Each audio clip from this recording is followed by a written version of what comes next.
is Indian country today.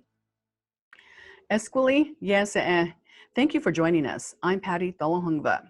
Here are the headlines for Monday, July 6th, 2020. A huge win for tribes in North Dakota as a federal judge orders the removal of all oil from the Dakota Access Pipeline. The Standing Rock Sioux Tribe and the Cheyenne River Sioux Tribe, along with other plaintiffs, had protested the pipeline construction. It runs more than 1,000 miles from North Dakota to Illinois. The portion the tribes are concerned about runs beneath the Missouri River. They say that any leaks there will contaminate their drinking water and their sacred lands. In the judge's ruling, he said the U.S. Army Corps of Engineers violated the National Environmental Policy Act when it granted an easement to the pipeline company, Dakota Access, and its parent company, Energy Transfer Partners. Now they will have to drain the pipeline of all oil in 30 days. The pipeline company says it will lose millions of dollars this year if it shuts down. The judge, James Boasberg, says the company accepted that risk from the beginning. He wrote, quote, "Yet, given the seriousness of the Corps' NEPA error, the impossibility of a simple fix, the fact that Dakota Access did assume much of its economic risk knowingly, and the potential harm each day the pipeline operates, the court is forced to conclude that the flow of oil must cease." Pressure is mounting to rebrand and remove racist sports mascots that dehumanize Native Americans. The Washington NFL team announced it is reviewing its name. This comes after both Nike and Walmart removed all merchandise with the racist mascot image. The Cleveland baseball team is also reviewing its name. In 2018, Cleveland took one small step to address the issue by removing the racist mascot from the playing field. The Atlanta Braves, however, are not considering a change at this time, saying the team honors and supports the Native American community, and in a statement acknowledged they have much work to do both on and off the field. Last year, Ryan Helsley, a Cherokee and pitcher for the Cardinals, complained when fans chanted racist cheers during the World Series. After he complained, the Braves did not hand out red tomahawks to fans at the next game. This team is still not saying if it will discourage fans from such cheering. All of this comes as people continue to take down statues of Confederate soldiers and colonizers across the country. In Baltimore, protesters cheered as they toppled a statue of Christopher Columbus on the 4th of July.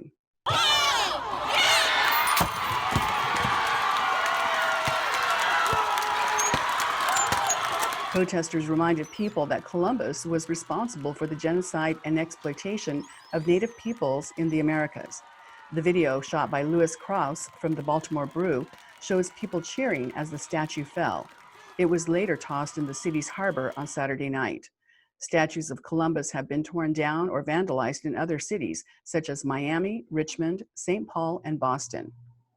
And now for an update on COVID-19 in Indian country, let's go to our Washington editor, Jordan Bennett-Begay. Jordan? Yate Patty, Yate Shikisto Shedinaem. We have COVID-19 updates from 6 tribes around the country, and Arizona continues to get hit hard by the virus, Patty. And here's a look at the latest numbers from the database.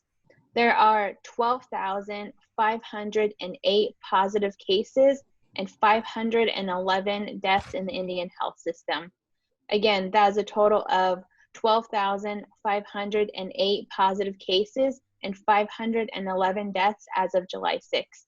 In Oklahoma, the Cherokee Nation reported an additional 45 cases. This gives the tribe a total of 253 cases. And the Mississippi Band of Choctaw Indians in Mississippi saw an increase of 22 cases and 3 more deaths. The tribe now has a total of 952 cases and 69 deaths. And in Arizona, the Colorado River Indian tribes reported 4 new cases. They now have a total of 254 cases and 2 deaths. And the White Mountain Apache tribe, also in Arizona, saw an increase of 97 cases over the weekend, giving the tribe a total of 1,880 cases and 26 deaths. And we also got updates from the Tono O'odham Nation in Arizona, which we haven't logged since April. And now they have a total of 169 cases and 10 deaths. And this is an increase of 141 cases and 7 deaths. And Navajo Nation also saw 165 new cases and 5 deaths over the weekend. Wow, the numbers, again, we see them continuing to rise, and we're continuing to follow the best we can with both IHS and also tribally owned and operated health facilities. Jordan Bennett Begay, thank you so much. Yeah, Patty. And we'll be right back.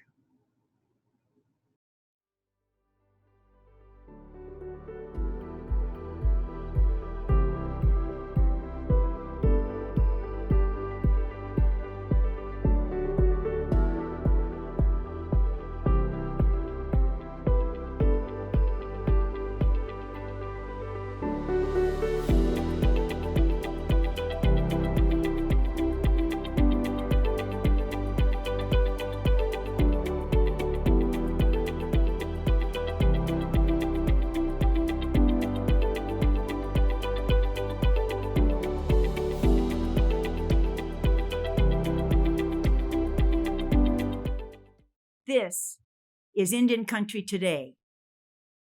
Welcome back. This weekend, as the president staged a 4th of July rally at Mount Rushmore, treaty defenders took a stand to remind Americans the Black Hills are sacred and the Treaty of 1868 still stands. About 100 treaty defenders blocked the road leading into Mount Rushmore. It was organized by the group Indian Collective. Joining us to talk about the history and the standoff is Sarah Sunshine Manning, and she's the communications director for Indian Collective. Welcome, Sarah. Thank you for having me, Patty. Well, we appreciate you being here, and we want to get an update on the treaty defenders who were arrested. Approximately 15 were arrested, and most of them were out on bail this weekend. What has happened with Nick Tilson, the founder of Indian Collective? Thank you. So Nick was among those arrested on the highway on Friday, July 3rd, in the lead up to Trump's visit to Mount Rushmore.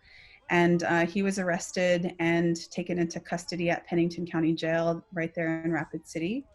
While the majority of the other treaty defenders were allowed out on bail, Nick was not. So Nick has been in jail over the course of the weekend, and he's still there right now. As a matter of fact, as we're speaking right now, his arraignment is taking place there in Rapid City. So although the Indian Collective team and the legal team attempted to get Nick out on bond, they were not allowing him out on bond. So and why is that? What do we know about the charges he faces? Well, we don't really know why he was not allowed out on bond, but what we do know on what is in the public record is that Nick is charged with 4 different charges, 3 of those being misdemeanors and 1 of them being a felony, ranging from failure to vacate, blocking a highway, and then the felony being robbery. So these are some serious charges. A class 4 felony could be punishable up to 10 years in jail. And so it's a pretty serious stand that he took and pretty serious charges. What we do know also is that, you know, the state of South Dakota, Pennington County Jail, Pennington County, they know who Nick Tilson is. In fact, our office is just across the street from Pennington County Jail.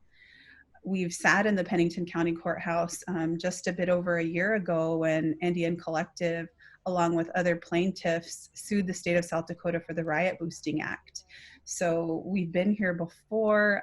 So while we can't really say why Pennington County chose to keep Nick in custody, why him among all 15 others, we have suspicions that he's being singled out. And what is this robbery charge all about? Well, during the protest, there was scuffles happening between the National Guard that had their shields, their plexiglass shields. And at some point in the scuffle, one of those plexiglass shields ended up in the hands of the treaty defenders. Eventually, the police officers, the National Guard got that shield back. And so what we're guessing is it has something to do with that exchange of the shield. Regardless of whether or not, you know, it stayed in the hands of treaty defenders for minutes and it ended up back in the hands of the law enforcement, that charge is still being handed down to Nick. Of all the other people there, that charge is being handed down to him. So again, you know, this was a planned rally by the president. He went ahead with the rally, and we saw what happened with his speech. this is 4th of July, and there's a lot of unrest across the country.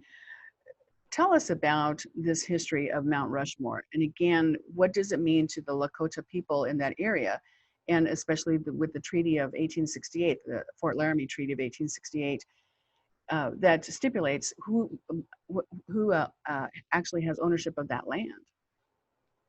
Yeah, so in 1868, the federal government signed the Fort Laramie Treaty with the Lakota people, or the Great Sioux Nation, along with the Cheyenne or Northern Cheyenne and Arapaho, guaranteeing that they would continue to have access to that land and land extending far beyond that. But even before that treaty was struck between tribal nations and the federal government, up to 50 different tribal nations roamed the land of the Black Hills and had access to that land and sovereign right to that land. The Black Hills are sacred land to the Lakota and other people, other tribal nations to this day. To this day, they continue to travel to the Black Hills to gather medicine, to pray, for ceremony, to rejuvenate and replenish themselves year after year. And then today, the Oglala Sioux tribe is at the base of the Black Hills. And so the Oglala Lakotas continue to have very close relationship with that land. Eventually, the federal gold was discovered in the Black Hills, and the federal government broke that treaty along with every other, eventually putting the Lakota and other tribal nations on reservations where they no longer had access to that land. I want to say in approximately the 1980s, a Supreme Court decision determined that law, or that they violated their own laws, and issued I believe it was $100 million fund to the Lakota if they wanted to take it in exchange for those Black Hills. The Oglala Sioux tribe and other Lakota of the Great Sioux Nation have refused that payment, and now it is up to $1 billion. The land is sacred to them and other tribal nations, and it continues to be, and they're not willing to accept payment for their sacred land. And that's a case for a lot of different tribes across the country who are refusing payment because they're saying, no, we want the land. The land is sacred to us and important to us. And so, when you look at Mount Rushmore there, now it has become this huge tourist attraction. And yet, what are the signs in that park that point to the history and acknowledge the people who are there? That's something that Nick Tilson also commented about for the Lakota people and the other tribes in the area, having to look up and see the faces of these colonizers. Talk a little bit about explaining that part of the history. Yeah, so eventually, at some point during, I want to say, the early 1900s, an artist was commissioned to carve the faces of 4 different U.S. presidents into the Black Hills, and that particular artist had affiliations with the Ku Klux Klan. The four presidents that he chose, regardless of whatever achievements they made for the white majority, every single one of them had anti-Indian policies. And so for Indigenous people whose homelands is the Black Hills, they've opposed Mount Rushmore since day one. In the 1970s, during the American Indian movement, there were leaders that would continually go protest at Mount Rushmore. There's a scene in a film, Lakota Woman, where they splash red paint on the faces of the presidents at Mount Rushmore, so that Indigenous people and Lakota people today protest Mount Rushmore and chose to take the stand that they did this past weekend. They're not doing anything any different than what their ancestors have done and that their parents and great-grandparents have done. And in fact, many of those who protested this past weekend and were a part of that road blockade, their parents were there in the 70s. Their parents were a part of those stands that were taken in the 70s. And so it's not anything that Indigenous people or Lakota people are going to be stopping anytime soon when it comes to protesting Mount Rushmore and fighting for the Black Hills and asking for their land back.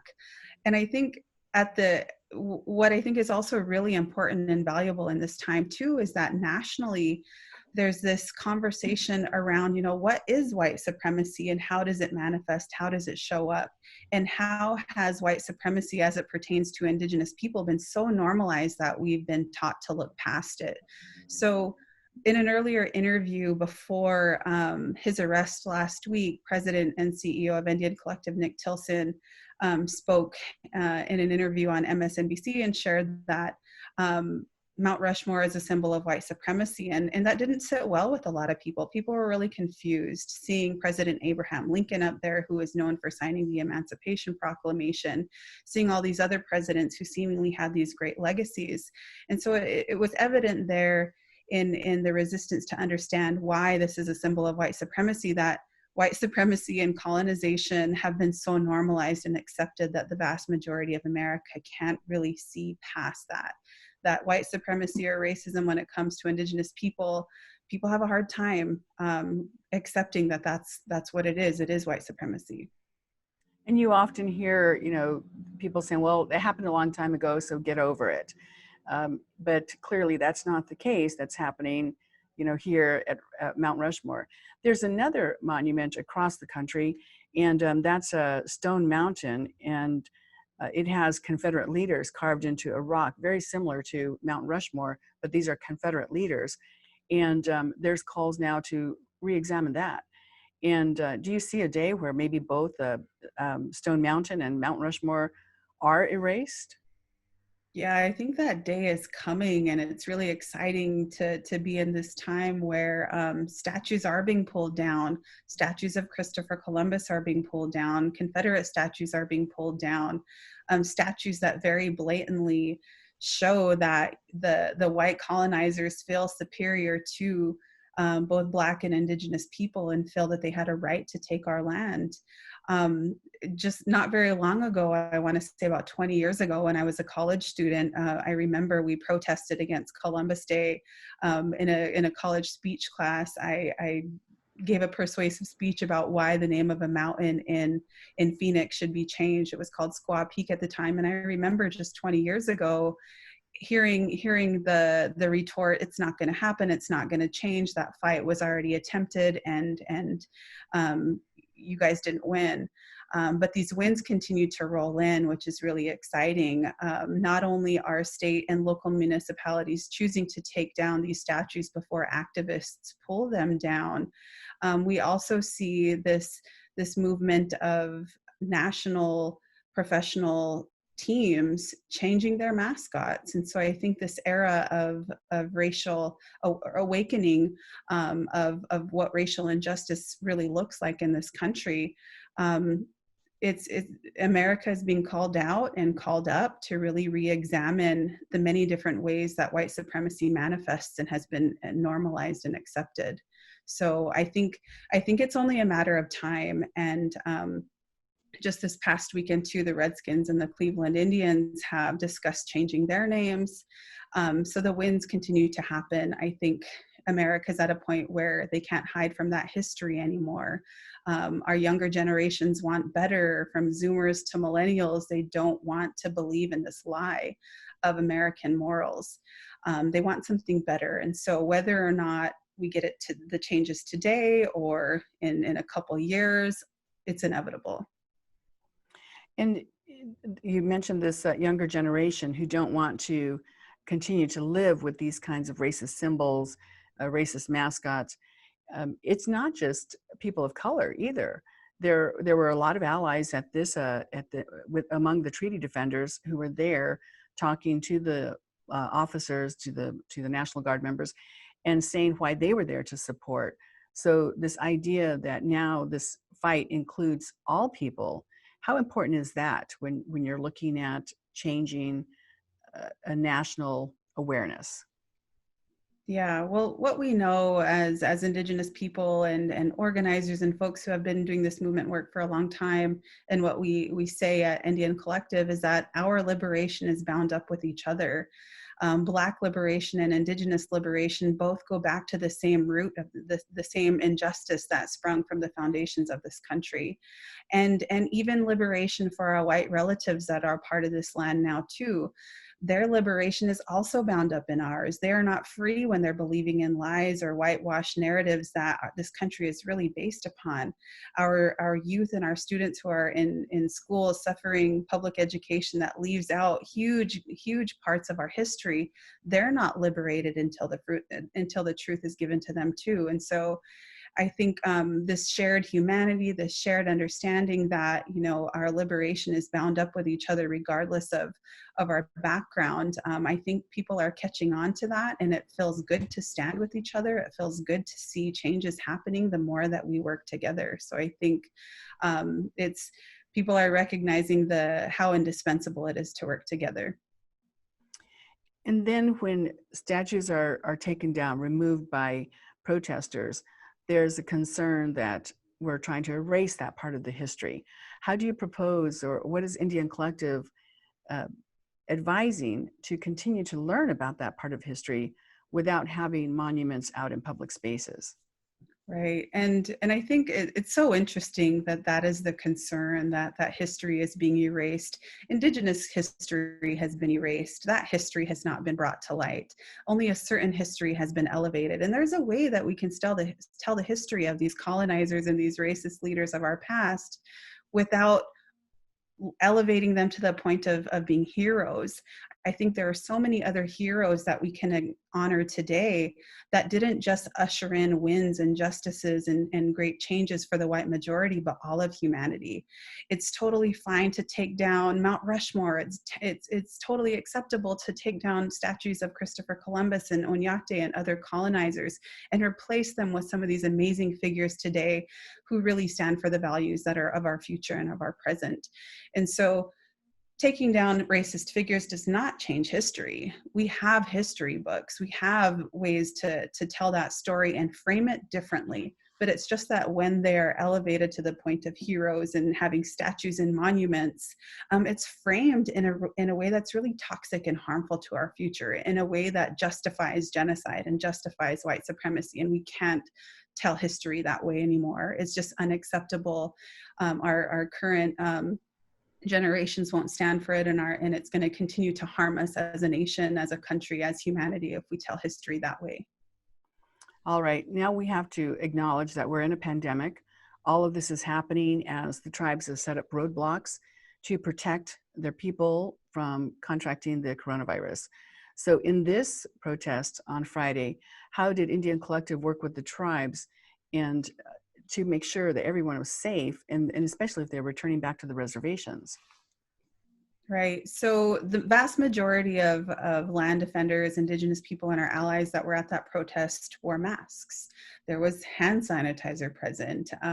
We work, and in fact, Indian Collective has worked with the Oglala Sioux tribe, securing litigation when Governor Kristi Noem threatened legal action for the checkpoints. And so we work very closely with the tribes, and also taking that stand that we did protecting Lakota and Indigenous land was done so in the interest of the tribes, who also expressed their disapproval of Trump coming into the Black Hills. And so that stand was taken. It wasn't just the group of 100 or a couple hundred folks that were there taking a stand for themselves. It was in the interest of other tribal nations. All right. We have just a little bit of time left here. Sarah, last thoughts on this protection of the treaty rights and of the people there in the state. Last thoughts on what's next. What is the next step in this movement? Yeah, I think it's such an exciting time. I can't believe we're living in this time. As I mentioned, like, all of these victories are starting to roll in, and they're all happening all at once. Literally over the past weekend, just so much great attention on Native issues. I think the next things that are going to happen is that we're going to continue to see this momentum. There's no more hiding anymore. Prior to the advent of the internet and Indigenous people being visible in media, our geographic isolation meant that a lot of people didn't know we existed. They couldn't hear our voices. They didn't hear our perspectives. And that's not that time is long past. Our voices are loud, our voices won't be silenced, and they're just growing and growing. Our younger generations are becoming more and more articulate. We're becoming more aware of the laws of the colonizers. We're becoming articulate and are being well adjusted to this world that we're living in. We know how to fight, and we don't stop. And so I think what we're going to see next is just ongoing, continued string of victories. However, when it comes to our president and CEO, Nick Tilson, that's going to be an ongoing legal battle. So we'll find out more after today what that looks like. Right. So, and you touched on amplifying the voice through social media. You guys have used a lot of social media in this campaign. Yeah, right. And that's been a really great way to get out the word through live streams. When mainstream media doesn't cover our issues, we'll cover it ourselves. And we saw at Standing Rock that was a great tool and strategy for lifting up our voices without waiting for the approval of someone else to lift up our stories. All right. Well, Sarah Sunshine Manning, Communications Director with Indian Collective, thank you so much for joining us. Thank you for having me, Patty. Well, that will do it for this edition of Indian Country Today. Take care of yourselves. Your life is precious. I'm Patty Thalahungba. Thank you for joining us.